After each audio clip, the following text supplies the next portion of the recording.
और यहाँ पे उन्होंने इतना प्यार दिया और मुझे बुलाया। सिर्फ और सिर्फ मुझे इस बात का गर्व हो रहा है कि जब से इन्होंने अपने सजेती थाना क्षेत्र के अंतर्गत सजेती कस्बा में कोचिंग की थी, देवी बगीचा कंपटीशन कोचिंग के नाम से, शायद सर जी का शुरुआत था, क्यों सर जी शुरुआत था, और बमोरी रोड में सामने इनकी कोचिंग थी।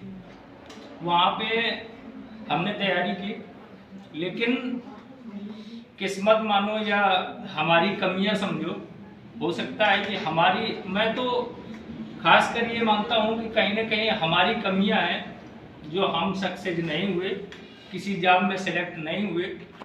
और फिर भी ज़िंदगी में तमाम ऐसे मोड़ आते हैं जो लोगों को कहीं ना कहीं से कुछ ना कुछ नई सीख दे के जाते हैं।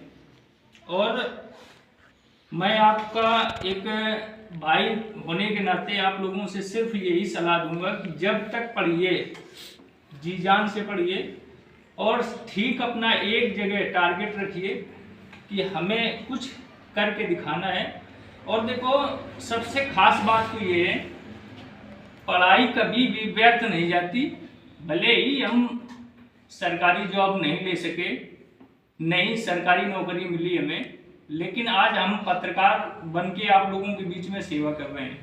ये भी एक किसी तरीके से संविधान में एक चौथा स्तंभ है पत्रकार का। अगर हमें अपने देश के प्रति प्रेम है तो हम किसी भी तरीके से देश सेवा कर सकते हैं। एक समाज सेवा करना भी, जो आज हमारे गुरुदेव जी कर रहे हैं, अमित सर जी, तो ये भी एक समाज सेवा है। हो सकता है कि सर जी को असफलता ने ऐसा सिखाया हो कि तुम दरोगा नहीं बन सकते, लेकिन तुम कुछ ऐसा करोगे कि दरोगा बनाओगे। दरोगा बनाने का काम हमारे सर जी कर रहे हैं। ये बात बड़े गर्व की बात है। और हो सकता है कहीं ना कहीं असफल व्यक्ति किसी एक, अभी आप लोग ऑनलाइन क्लास लेते होंगे, उसमें खान सर जी हैं, उनको आप लोग अच्छी तरीके से जानते होंगे। वो भी बेचारे मेडिकल अनफिट होने के कारण उनको सबसे बड़ा एक नशा था फौज में जाना, लेकिन नहीं सिलेक्ट हुए। अंत में उन्होंने इतने दरोगा और इतने कांस्टेबल और IAS PCS तक के उन्होंने स्टूडेंट दिए, मतलब उन्होंने तैयार करके अपने देश के लिए दिया। आज हम आप अगर सोचें कि देश हमें क्या दे सकता है, ये हमारी आपकी गलत फहमी है। हमें आपको सिर्फ ये सोचना है कि हम अपने देश के लिए क्या कर सकते हैं, और इसी लक्ष्यों को पाने के लिए हमें आपको सभी लोगों को अपने एक माँ बाप का नाम रोशन करना है। और कहीं न कहीं से हम ये नहीं कहते कि सभी सरकारी जॉब में लग जाए। अगर सभी सरकारी जॉब करेंगे तो आप ये बताइए, जो ये आज समाज सुधारक हैं, आज जैसे हमारे अमित सर जी हुए, जब इनके तरीके लोग नहीं रहेंगे तो ये आगे वाली स्टडी कौन कराएगा।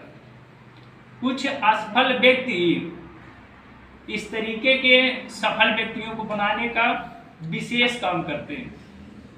जैसे उदाहरण के तौर पे हमारे भैया का सिलेक्शन हुआ, और हो सकता है अगला नंबर आप लोगों का भी हो। हम ऊपर वाले से निवेदन करते हैं, विनती करते हैं कि जितने लोग यहाँ लगे हैं सब लोग जल्द से जल्द अपने मंजिल को पालें। और देखो, शिक्षक तो एक इस तरीके से है जैसे दिया, खुद जल करके दूसरे को रोशनी फैलाए, दूसरे तक रोशनी पहुंचाए। शिक्षक वो है, शिक्षक एक सड़क की तरीके है। सड़क क्या है, वो स्थायी रहती है लेकिन दूसरों को मंजिल तक पहुंचाती है। इसीलिए हम बहुत बहुत धन्यवाद देते हैं अपने गुरुजी अमित सर जी को, और आप लोगों से भी सादर निवेदन है कि कम से कम इतना करिए कि नहीं कुछ कर सकते तो हम अपने देश के लिए और अपने समाज के लिए कुछ ऐसा करके दिखाएं और अपने माँ बाप का नाम रोशन करें। जय हिंद।